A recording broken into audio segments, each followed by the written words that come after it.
Hey guys, so in today's video, I'll be discussing with you some solo travel tips, more specifically for solo female travelers, but males can take some of this advice too.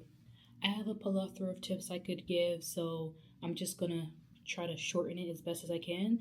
I'm gonna give you about 10 tips in no specific order, but I find them very important. I would like to say tip number one in all of my 10 tips would be my number one tip if I had a ranking. So my number one tip is your safety should be your first priority. And what I mean by this is to look up the country that you potentially want to go to and to look up the state in which the country is in right now.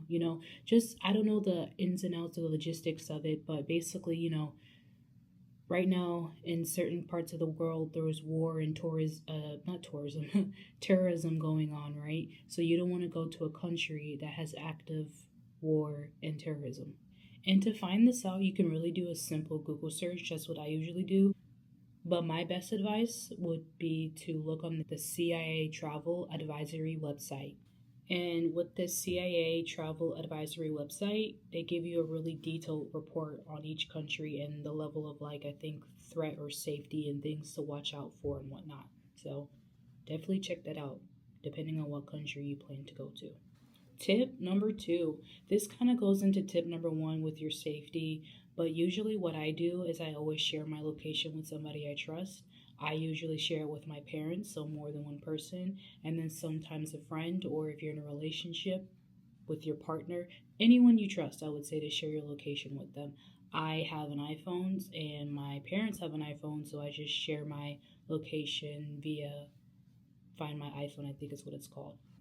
Yeah, so you go to Find My iPhone, or not, where you can find your iPhone. You go to People, and then you press this plus right here, and then you can add the person that you essentially want to share your location with. I'm not too sure how this would work for other devices, but I know there's, what's it called, Life 360. I know that was pretty popular, especially for parents and kids. Including sharing your location with those you trust, you should also provide them with an itinerary of what you'll be doing on your trip from sun up to sundown. Or just like me, sometimes I don't have a set in stone itinerary, especially when I just want to explore. Just give them a heads up like, hey, this is what I'm doing. Take a snapshot and send it to your family of what you're doing at the moment or what you're about to do. You should also give them information about your flight details, when your departure is and when you're supposed to land, and of course what dates, also to include your hotels, your hotel location, the hotel checkout time, and the hotel check-in time. Tip number three, I recommend if you need help, let's say you're lost, you don't know where to go, you're confused about something, I would recommend only speaking to people that are in uniform or at an establishment like a restaurant or a bakery or store. And I would also like to add, if you are lost, if you are confused, do not look confused or scared or panic. Act like you know what you're doing. Act like you know where you're going, because people will pick you out and want to come up to you, talk to you, do you need help? And never happened to me, but it does happen. Number four, Airbnbs, hostels, hotels.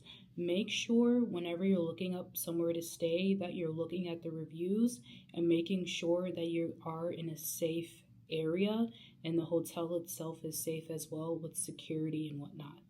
And if you're a solo female traveler wanting to stay at a hostel, I highly recommend to not book a mixed room, but a female only room. It's a couple extra dollars at most places, but it's definitely more worth it and you'll feel more comfortable and safe.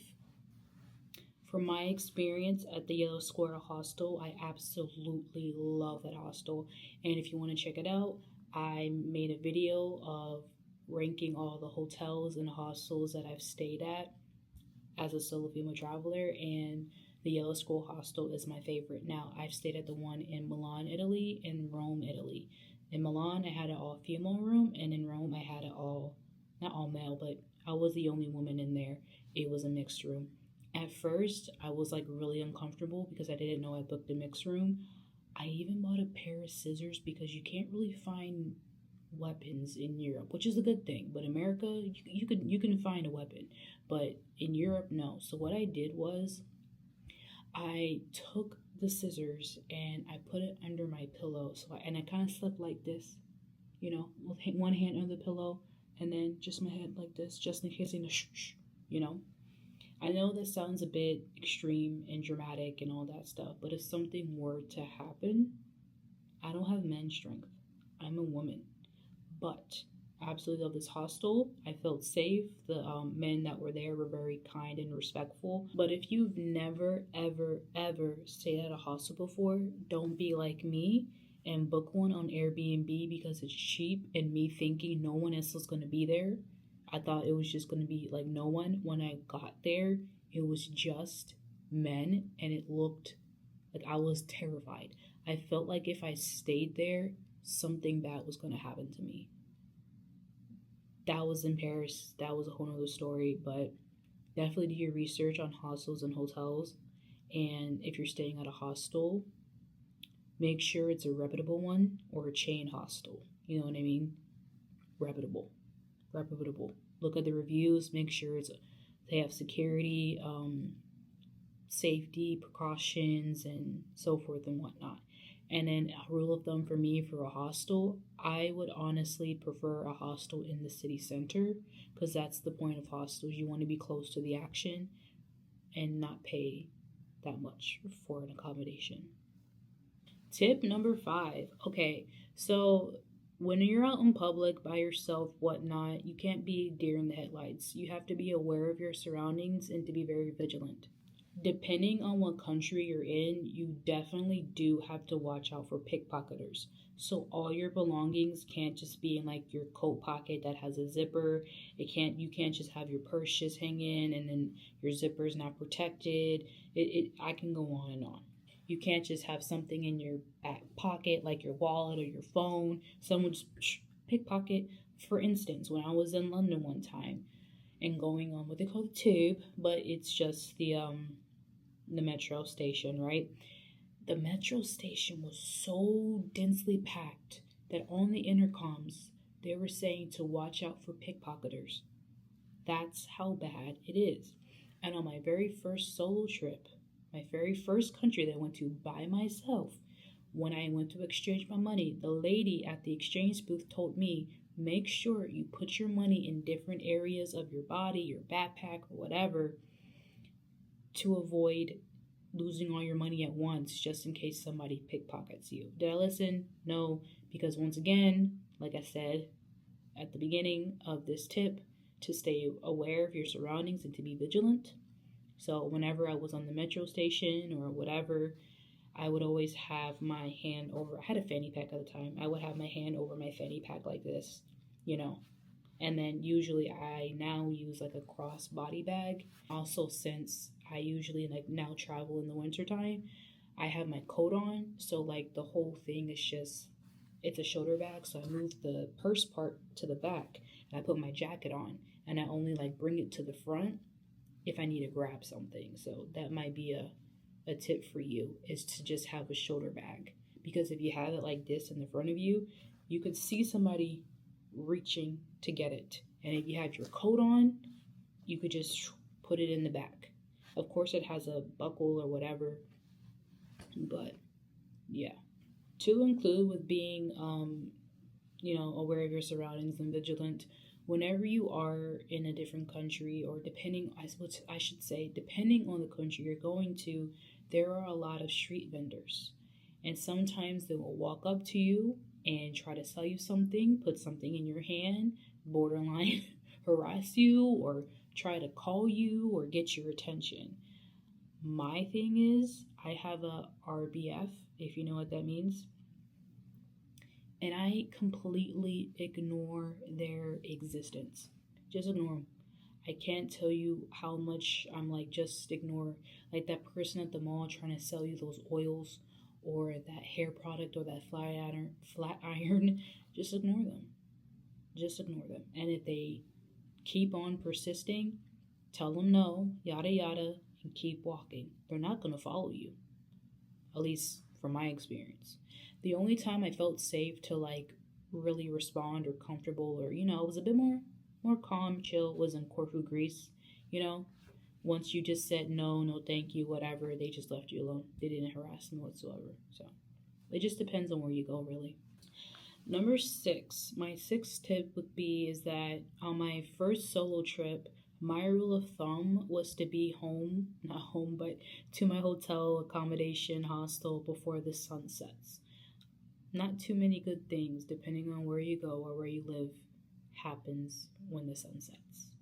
But now I'm more experienced a bit with traveling, so depending on the country that I do go to, I have felt a bit more safer or more comfortable going out at night. The countries that I did stay out at nighttime was Corfu, Greece, which was the end of my first solo trip, London, England, several times. Where else? Japan. If you know anything about Japan, it's just safe. You can walk down several alleyways. That's how you get to a lot of places, depending on where you're going, especially in Kyoto, Japan. Uh, Safe. Japan is safe. So you can just walk all out through the night there. So it just really depends on the country you're going to. For instance, I'm going to Spain and Morocco here soon. Spain, I would feel more comfortable walking around at nighttime. Morocco, not so much. Not necessarily like I'm scared of people, but they have a lot of twists and turns and alleyways in the Medina. You can look up the Medina yourself in Marrakesh, Morocco, and in Fez. I I'm not walking alone at night. I will get lost and I think I would panic. So, tip number 7, before you get to your destination, make sure you have international cellular service. On my first trip, I had Metro PCS. Metro PCS is not that great. I'm with T-Mobile now. But when I got to Paris, France, I already planned it out, so I was somewhat okay with my planning and preparation for this, but it would have been easier just to have my SD card, my phone number, but I got a whole different SD card and everything when I got there, and that just made things inconvenient with banking and contacting my family, and then it charges people a lot because it's an international phone number and I'm calling from a different country. And yeah, SIM cards, you don't have to switch SIM cards anymore. You don't have to do that. If your phone is paid off, they have a lot of apps for SIM cards, like SIM apps. eSIMs is what they call them. You could do that, or through your phone company, which I personally recommend. When doing the math, it's kind of the same. Depending on how long you're going to stay somewhere or how much data you're going to use. So have an eSIM or an international eSIM, or an international plan before you go on your trip. Number 8, tip 8, do not be afraid to ask questions. I say this because as an introvert, I'm more outspoken now. I don't like asking people questions. I don't like asking for help. So ask questions and ask for help when needed. And like I said in a previous tip, to people in uniform, that's what they're there for. To people at establishments, and that's what they're there for. If you're desperate, depending on where you are, even a pedestrian, if it's a simple question, just, hey, not pedestrian, a person, a stranger, I don't know, hey, and then yeah, don't be afraid to ask questions. Even if someone gets mad at you and starts yelling at you through the intercom, like in Milan at the airport, don't be afraid to ask questions. That was me, that happened too. Tip number 9, Google Translate. And I would honestly say, I just thought of this in Google Maps, but Google Translate is your best friend. You can download the languages you need on the app if you happen to not have any cellular service. When I went to Japan when I was 16, I went to visit my dad there, and I didn't need cellular service because I was just 16 at the time. I was with my family. So what I did was download Japanese, and I was able to like communicate with people, via Google Translate and whatnot. And I guess this be a bonus tip. Like I said, Google Maps. If you have Apple Maps, cool. But Google Maps, that really helps you with where you're going walking wise, um, bus rides, metro system, and probably a few other things too. But Google Maps is sometimes it sucks, but Google Maps is your best bet when trying to figure out where to go overseas. Tip number 10, have fun. As stressful as it could be, and I hit on some very heavy points of being aware and watch out for pickpocketers and stuff like that. Have fun. You can have fun with keeping all of these things accounted for. Have fun. Explore the cities. Sometimes you'll meet random people and talk to them. I have met so many lovely, lovely people on my trips, just sparking up small conversations whenever I'm in line getting food or I'm sitting at a restaurant and whatnot. So we open the conversation as well, depending on where you are, as long as you're comfortable with it, of course. Another way that I have fun too is roaming around the city. Of course, when you see a sketchy area approaching, just don't go there. Try to stay in the city center and just be a free bird and just explore everything. Just explore. Have fun. Well, that is all for me, and I hope you found these tips helpful. I tried to not make it so chaotic, even though I feel like I kind of did. But I hope you have a wonderful solo trip, even if this is your first time or you're doing it again. I hope it's fun. I hope you're safe, and I will see you again. Be blessed. Bye.